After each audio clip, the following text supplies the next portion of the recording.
4 अब बाई 3 -4 अब प्लस सी 2√x + 4 इसको करेंगे तो ये हो जाएगा 1 कर करके निकाल दीजिए 12x - 8 अब बाई 3 अब प्लस सी, यही आंसर आ गया।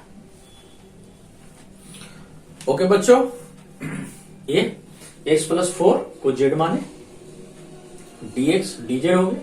यहाँ पे x की जगह पे क्या लिखे, ये इतना देखना है x + 4 = z, तो x = z - 4 by √z dz हमने कर दिया।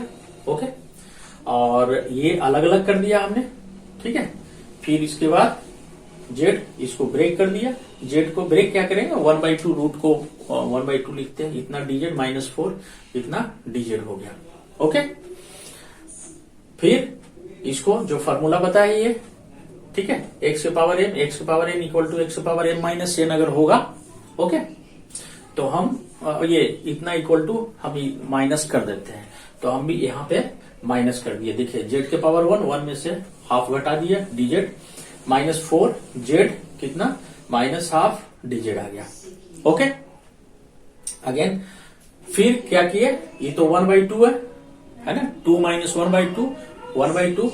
अब इस फॉर्मूला पे बैठा दिया हमने, ठीक है, यहाँ पे बैठा दिया 4, इसको भी उसी सिस्टम पे कर दिया उसके अनुसार, प्लस सी 2/3 z, ये 2/3 क्यों, इसलिए कि 3/2 नीचे था, तो 2/3 z 3/2 -4, और ये आ जाएगा 1/2 नीचे में, तो 2 ऊपर कर दिए। फिर z ये 1/2 प्लस सी हो गया।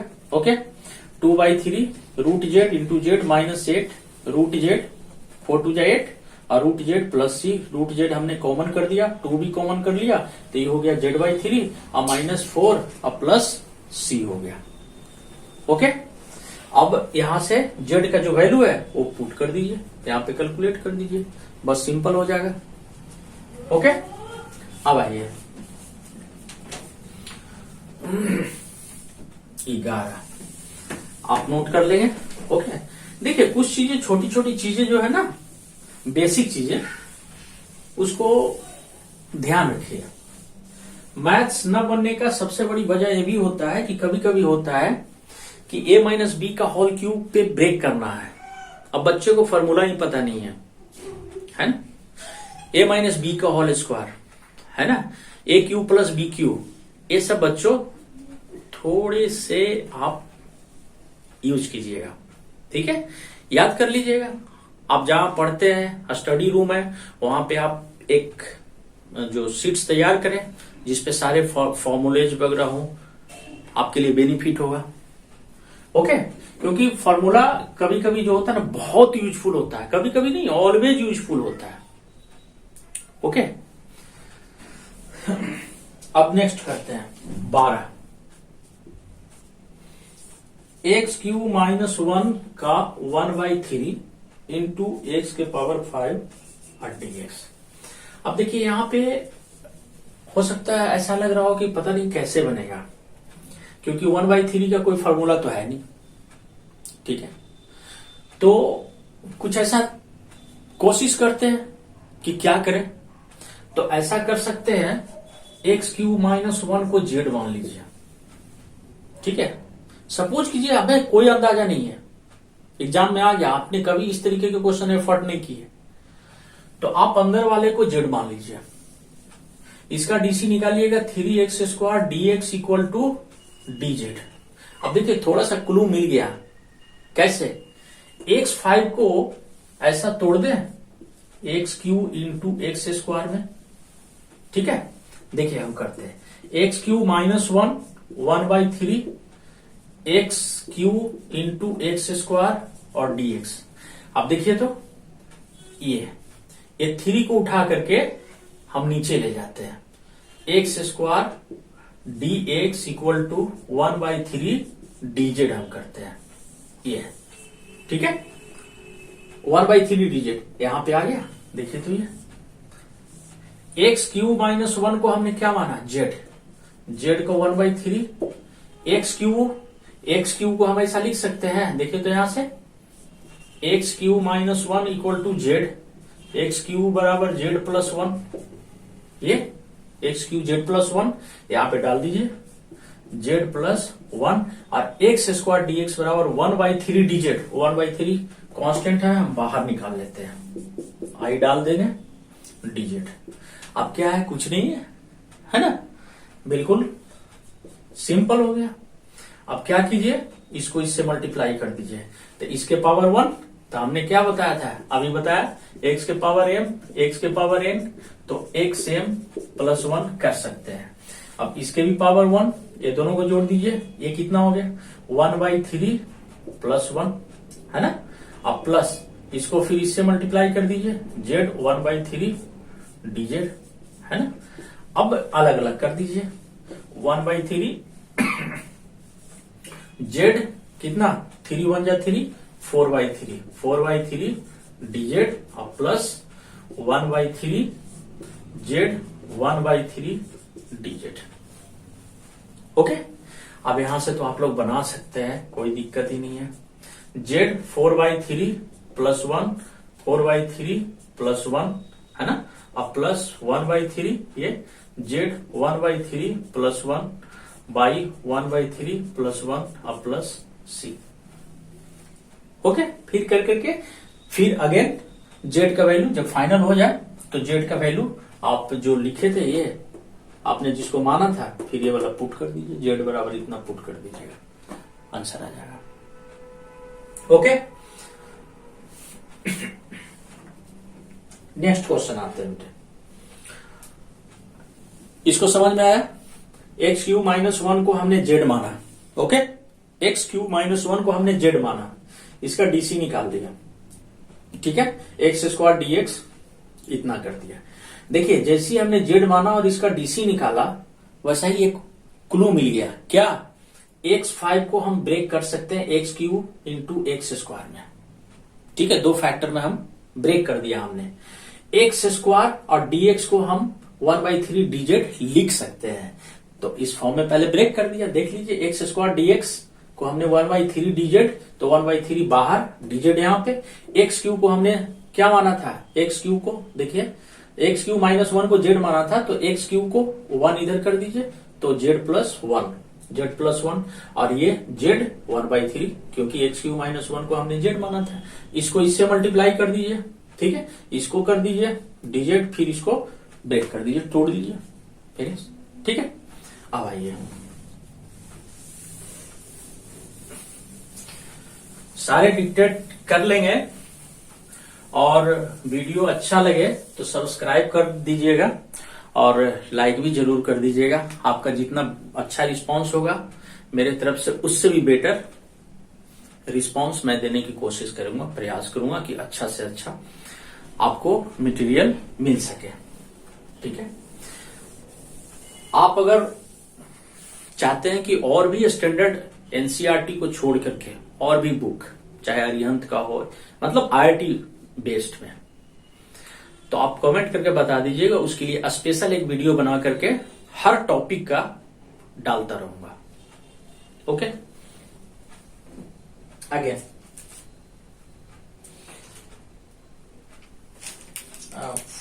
14 देखिए, 14 1/x log x के power m x greater than 0, ठीक है, और लिखा हुआ है m is not equal to 1, ठीक है। देखिए ऐसा क्यों लिखता है, बच्चे कभी कभी कंफ्यूज हो जाते हैं, x ग्रेटर देन 0, ठीक है। इसका मतलब देखिए इस ये जो दिया हुआ है इसके लिए नहीं दिया हुआ है, ठीक है, हालांकि दोनों के लिए वैलिड है, यहां के लिए भी और x यहां के लिए भी। इसको थोड़ा मैं बड़ा लिख दूं, log x के पावर m, यहां पे जो x है इसके लिए भी है, इसके लिए भी है, लेकिन अगर ये नहीं होता, ठीक है, तो ये सिर्फ इतना ही लिखता x is not equal to 0। क्यों, इसलिए कि x 0 पे ये जो फंक्शन है वो डिफाइन नहीं होगा, ठीक है।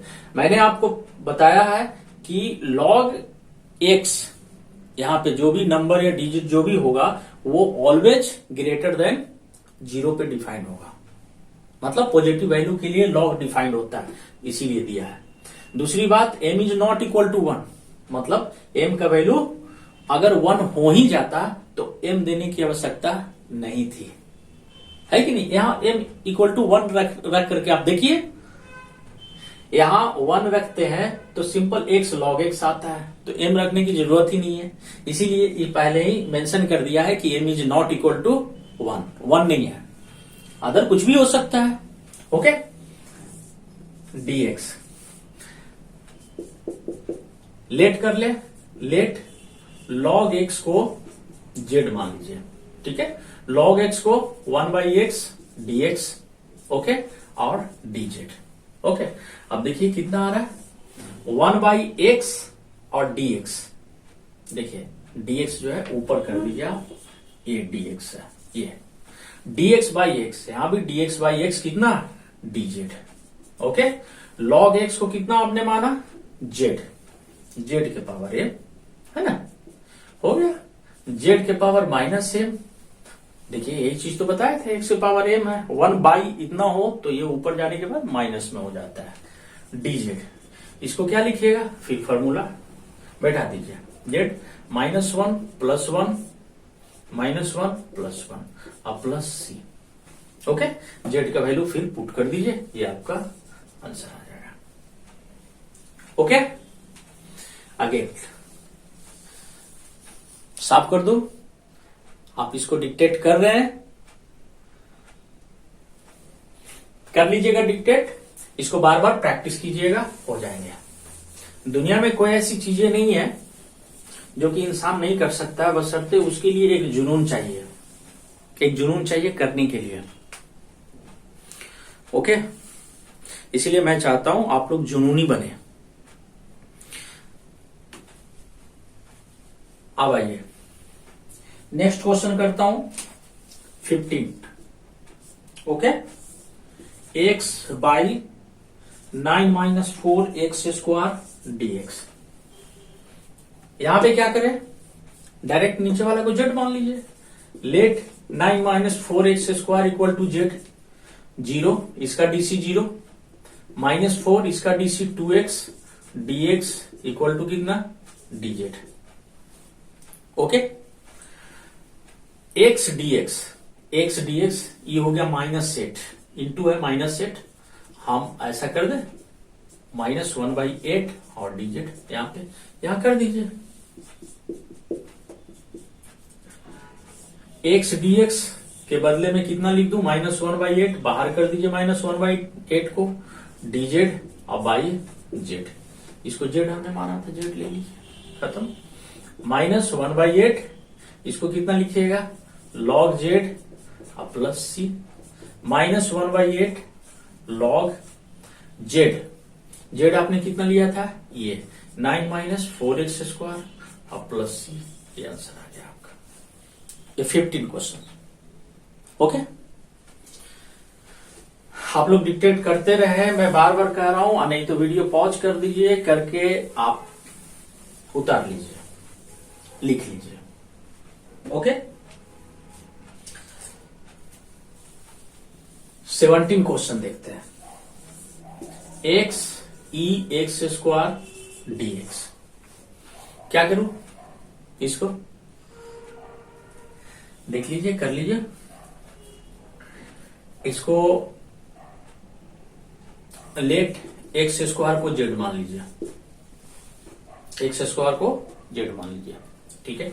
इसको लिख सकते हैं 2x dx equal to dz, x dx equal to कितना 1/2 dz, लिख दे। अब x dx है, देख रहे हैं आप, ये इसको हम कर दें ऐसे, देखिए x dx 1/2 को बाहर कर दीजिए, 1/2 को आप बाहर कर दीजिए, dz कर दीजिए और z ऐसे लिख दीजिए, ओके। आप इसको क्या कीजिए, इसको 1/2 इसको ऊपर ले जाइए, जैसे हम इसको किए थे, - z और dz। आपको पता है ex dx का जो इंटीग्रेशन होता है ex ही होता है, कर दिया, ठीक है। 1/2 e - z और इसका जो डीसी निकालिएगा वो नीचे लिख देते हैं -1। डीसी नहीं, इसका जो कोफिशिएंट होता है वो नीचे लिखा जाता है। हम इसका जो 7.2 का पार्ट 1 था उसमें हम इसको डिस्कस किए थे, ठीक है। कि डिस्कस मैंने ये किया था कि अगर साइन, शायद कॉस में किया था, लेकिन चलो कोई दिक्कत नहीं, ax प्लस बी और dx हो, अगर हम इसको निकालना चाहें इंटीग्रेशन, तो इसका इंटीग्रेशन तो साइन ax प्लस बी होता है, चूंकि ये लीनियर फंक्शन है, ओके। तो इसका x का जो कोफिशिएंट होता है वो नीचे लिख दिया जाता है बेटा, ठीक है, समझ में आया। तो उसी तरीके से e माइनस जेड है ना, तो इसका जो कोफिशिएंट है जेड का कोफिशिएंट -1, इसको नीचे हम लोग लिख देते हैं, okay. Plus c 1/2 e minus, और जेड का वैल्यू कितना x², और बाई -1, या -1 माइनस बाहर कर दीजिए, अब प्लस c। अब इसको फिर से नीचे कर दीजिए, तो -1/2 e(x²), देखिए फिर नीचे चला आएगा, देखिए e अगर फिर नीचे करेंगे तो इस तरीके का हो जाएगा, और नीचे से ऊपर जाएगा तो माइनस में हो जाएगा, और फिर -x² था तो इसको हम नीचे कर दिए, था e प्लस x² हो गया, अब प्लस c, यही आंसर हो गया, ठीक है। ये 17 क्वेश्चन होगा, ओके ओके बेटा। अब आइए मिटाओ,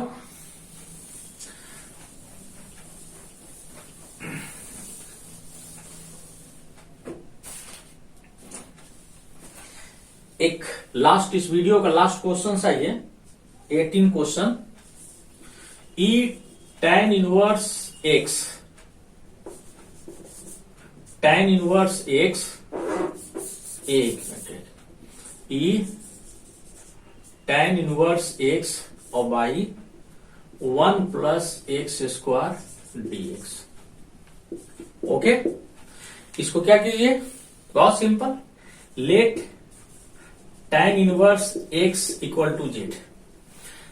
अब कुछ तो याद करना पड़ेगा बच्चे मेरे, tan इनवर्स x का क्या होता है डीसी, 1/1 प्लस x², फिर dx इक्वल टू dz। अब देखिए इसको कीजिए, ez है ना, tan इनवर्स x को z माना था, z और बाई है ना 1 प्लस x², तो पहले ई जेड हो गया, और देखिए dx बाई इतना को तो हमने z मान ही लिया, तो इसको करने की जरूरत ही नहीं है। देखिए dx by 1 plus x², dx by 1 plus x² को dz, तो dz। अब देखिए ई जेड अब प्लस c हो गया, e tan इनवर्स x अब प्लस c, ओके, यही आंसर हो गया, ओके बच्चों। पार्ट 3 में 18 क्वेश्चन तक हम लोग पहुंचे हैं, फिर कोशिश करूंगा कि जो पार्ट 4 है उसमें सारे जितनी भी इंपॉर्टेंट, अब जो है ना, अब बहुत मजा आने वाला है। थोड़ा सा आप लोग फॉर्मूला जो है उसको लर्न कीजिएगा, ठीक है। बाकी छोटे छोटे जो भी हमसे जितना हो रहा है उतना मैं आप लोगों के लिए कर रहा हूं, ये सबको बेसिकली ध्यान दीजिएगा, ओके। अब जो है ये 7.2 का पार्ट 3 खत्म हो, पार्ट 3 का वीडियो यहीं तक लास्ट रहेगा, ओके। फिर हम नेक्स्ट वीडियो में मिलते हैं। आप लाइक भी करते रहे, सब्सक्राइब भी करते रहे, ओके, बाय।